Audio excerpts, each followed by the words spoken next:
बुद्धि का फल। एक रोज की बात है कि बादशाह अकबर के दरबार में लंका के राजा का एक दूत पहुंचा। उसने बादशाह अकबर से एक नई तरह की मांग करते हुए कहा, आलमपना, आपके दरबार में एक से बढ़कर एक बुद्धिमान, होशियार तथा बहादुर दरबारी मौजूद हैं। हमारे महाराज ने आपके पास मुझे एक घड़ा भरकर बुद्धि लाने के लिए भेजा है। हमारे महाराज को आप पर पूरा भरोसा है कि आप उसका बंदोबस्त किसी न किसी तरह और जल्दी ही कर देंगे। यह सुनकर बादशाह अकबर चकरा गए। उन्होंने अपने मन में सोचा, क्या बेतुकी मांग है, भला घड़े भर बुद्धि का बंदोबस्त कैसे किया जा सकता है।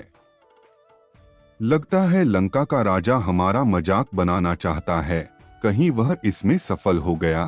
तो तभी बादशाह को बीरबल का ध्यान आया। वे सोचने लगे कि शायद यह कार्य बीरबल के वश का भी न हो, मगर उसे बताने में बुराई ही क्या है।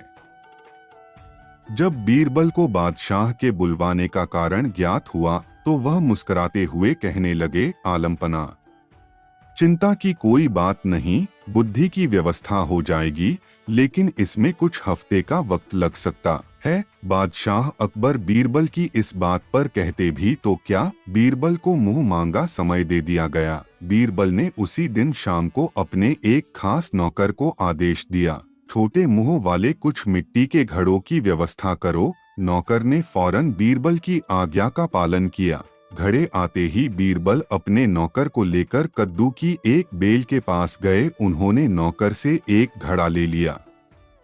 बीरबल ने घड़े को एक कद्दू के फूल पर उल्टा लटका दिया। इसके बाद उन्होंने सेवक को आदेश दिया कि बाकी सारे घड़ों को भी इसी तरह कद्दू के फूल पर उल्टा रख दें।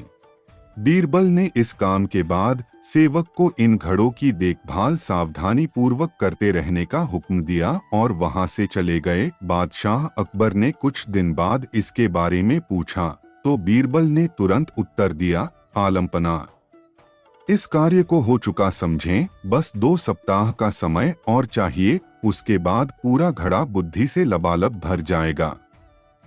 बीरबल ने 15 दिन के बाद घड़ों के स्थान पर जाकर देखा कि कद्दू के फल घड़े जितने बड़े हो गए हैं। उन्होंने नौकर की प्रशंसा करते हुए कहा, तुमने अपनी जिम्मेदारी बड़ी कुशलतापूर्वक निभाई है, इसके लिए हम तुम्हें इनाम देंगे। इसके बाद बीरबल ने लंका के दूत को बादशाह अकबर के दरबार में बुलाया और उसे बताया कि बुद्धि का घड़ा लगभग तैयार है और बीरबल ने तुरंत ताली बजाई। ताली की आवाज सुनकर बीरबल का सेवक एक बड़ी थाली में घड़ा लिए हुए बड़ी शान से दरबार में हाजिर हुआ। बीरबल ने घड़ा उठाया और उसे लंका के दूत के हाथ में सौंपते हुए कहा, लीजिए श्रीमान, आप इसे अपने महाराज को भेंट कर दीजिए।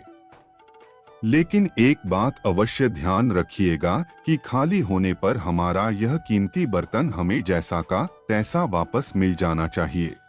इसमें रखा बुद्धि का फल तभी प्रभावशाली होगा जब इस बर्तन को कोई नुकसान न पहुंचे। इस पर दूत ने कहा, हुजूर, क्या मैं भी इस बुद्धि के फल को देख सकता हूँ?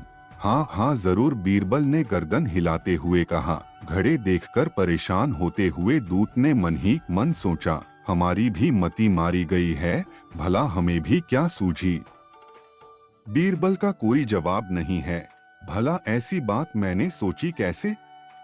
घड़ा लेकर दूत के जाते ही बादशाह अकबर ने भी घड़े को देखने की इच्छा प्रकट की और बीरबल ने एक घड़ा मंगवा दिया। जैसे ही उन्होंने घड़े में झांका उन्हें हंसी आ गई। वे बीरबल की पीठ ठोकते हुए बोले, मान गए भाई, तुमने बुद्धि का क्या शानदार फल पेश किया है। लगता है इसे पाकर लंका के राजा के बुद्धिमान होने में तनिक भी देर नहीं लगेगी। वीडियो पसंद आया तो वीडियो को लाइक और चैनल को सब्सक्राइब करें।